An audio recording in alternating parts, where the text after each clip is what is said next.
Assalamualaikum warahmatullahi wabarakatuh.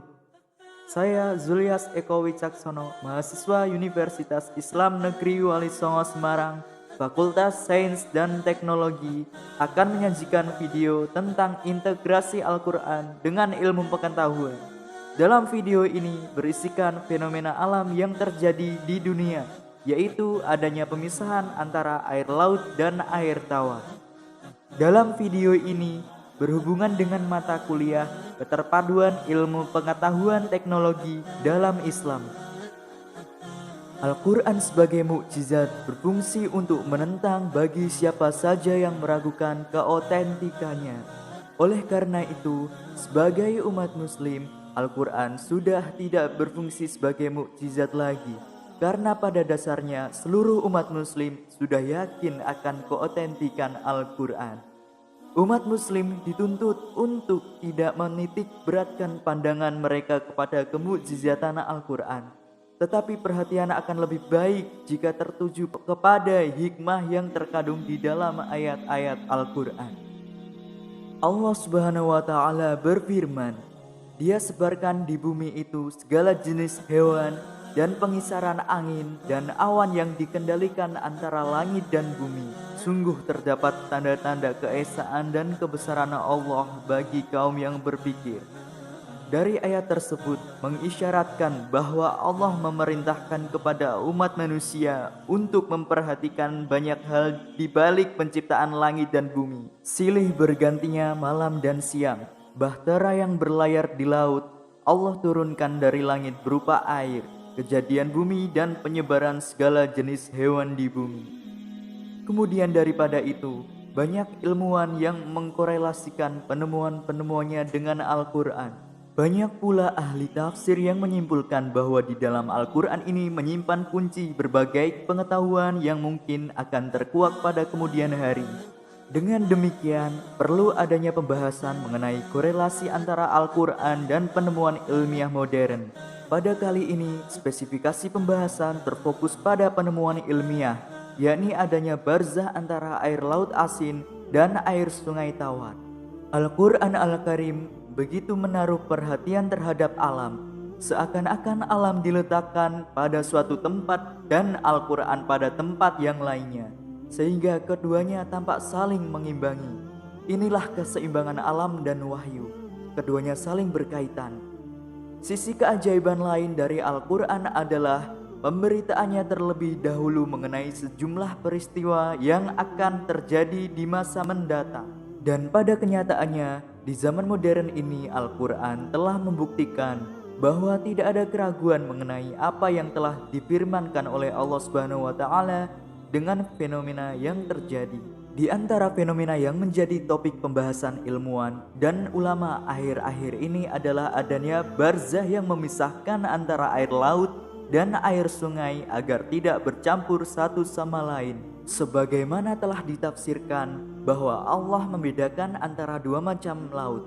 Ada yang sangat tawar airnya seperti danau dan ada yang asin airnya, tidak enak rasanya seperti air laut asin. Allah mengadakan batas antara keduanya sehingga tidak bercampur antara satu dengan yang lain. Menurut pendapat ahli ilmu pengetahuan sekarang bahwa sebabnya air laut itu asin ialah karena air laut tidak mempunyai aliran. Airnya berkurang tiap-tiap hari karena menguap lantaran panas matahari, sehingga zat-zat garam yang ada dalam air itu tetap tertinggal dalam laut itu. Akhirnya karena zat garam itu telah bertambah sedikit demi sedikit hingga menjadi banyak, maka menjadi asin airnya. Al-Quran telah menyebutkan ihwal pemisahan kedua jenis air tersebut lebih dari 1400 tahun yang lalu. Sebagaimana Al-Quran surat Al-Furqan ayat 53. Bismillahirrahmanirrahim. Wa huwallazi marajal bahraini hadza 'adbun furatun wa hadza milhun ujaju wa ja'ala bainahuma barzakhan wa hijran mahjura. Yang artinya, Dan Dia Allah yang membiarkan dua laut mengalir berdampingan. Ini tawar lagi segar dan yang lain asin lagi pahit. Dan Dia jadikan di antara keduanya dinding dan batas yang menghalangi. Ini berarti bahwa ada pemisah yang diciptakan Allah pada lokasi-lokasi tempat bertemunya laut dan sungai itu. Dalam ayat tersebut, Allah menyebutkan adanya sebuah pemisah, yaitu barzah. Secara sepintas, ada yang berpendapat bahwa pemisah yang dimaksud dalam ayat tersebut adalah diciptakan oleh Allah laut lebih besar dan banyak airnya dari sungai. Dalam ayat yang lain disebutkan dalam surat Ar-Rahman ayat 19 dan 20 yang berbunyi Bismillahirrahmanirrahim. Marajal bahraini yaltaqiyan bainahuma barzakhul la yabghiyan. Artinya, Dia Allah membiarkan dua lautan mengalir yang keduanya kemudian bertemu. Antara keduanya ada batas yang tidak dilampaui masing-masing. Menurut beberapa pendapat, ada dua tafsiran mengenai ayat 19 pada surat Ar-Rahman tersebut. Pertama, menunjukkan dengan mengikuti arti harfiah dari kata maroja yang artinya bercampur, sehingga terjemah harfiah ayatnya menjadi dua lautan yang bertemu kemudian bercampur satu sama lain. Tafsiran kedua, sebagian berpendapat bahwa maksud dari kata maroja adalah bukan bercampur sebagaimana yang dikehendaki dalam arti harfiahnya. Akan tetapi dalam pendapat kedua ini mereka menyimpulkan bahwa kedua laut tersebut memang tidak bertemu dan mencari arti lain dari kata maroja. Oleh karena itu, pendapat yang kedua ini selanjutnya menyebutkan bahwa keterlibatan sains modern akan sangat membantu dalam menyelesaikan persoalan tersebut. Adanya penghalang yang memisahkan dua jenis air sungai berbeda ini juga sudah diteliti dan dibenarkan oleh hasil riset ilmu pengetahuan modern. Ini bisa dijelaskan secara ilmiah bahwa setiap laut memiliki temperatur, kadar garam, dan kepadatan masing-masing. Contoh yang pertama yaitu Cape Town di Afrika Selatan. Misalnya di bagian selatan dekat Cape Town, Afrika Selatan, terdapat dua sungai yang berbeda. Pertama, sungai air asin, sementara yang lainnya adalah sungai air tawar yang mana saling bertemu. Namun, keduanya tidak pernah bercampur. Kedua aliran sungai itu bagaikan dibatasi oleh satu penghalang. Ombak besar, arus yang kuat, dan laut pasang seolah-olah tidak membuat keduanya mampu melampaui penghalang itu. Yang kedua, Mediterania dan Samudra Atlantik, Selat Gibraltar.